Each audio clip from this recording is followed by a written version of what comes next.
In the same way as Nadim Zahawi is now involved in some sort of investigation to see whether or not he can keep his job, so too now Richard Sharp, it turns out, has asked the BBC board to review any conflict of interest, potential conflict of interest about his helping to secure a loan for Boris Johnson at the same time as he was being appointed BBC chairman. The loan for £800,000 for Boris, who was up Queer Street with his finances.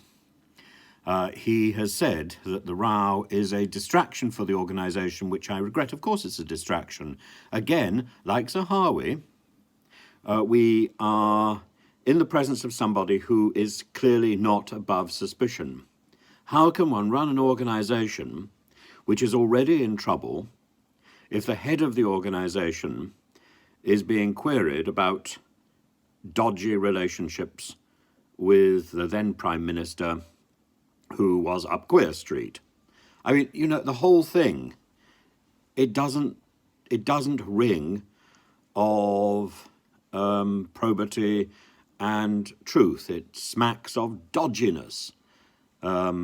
Richard Sharp, I'm sure, like Zahawi, one of the good guys, has been caught up in a mess of the Johnson making, a Johnson mess. Mr. Sharp, former Goldman Sachs banker, who was announced 2 years ago in January. And the whole thing has imploded because of a lack of transparency. The BBC chairman says that he is sorry, really sorry about it all. Of course he's sorry. And, you know, this whole network of dodgy relationships, nepotism, we've seen it all before. We saw it all before, actually, or we didn't see it all before. It's all there in the history books, in the history of the Borgias. The Borgias were the people who made nepotism into an art form, and Boris has made friendship into an art form, and he has discredited the whole idea of friendship.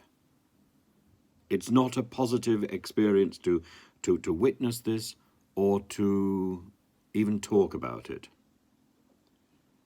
It's grimy, simply grimy.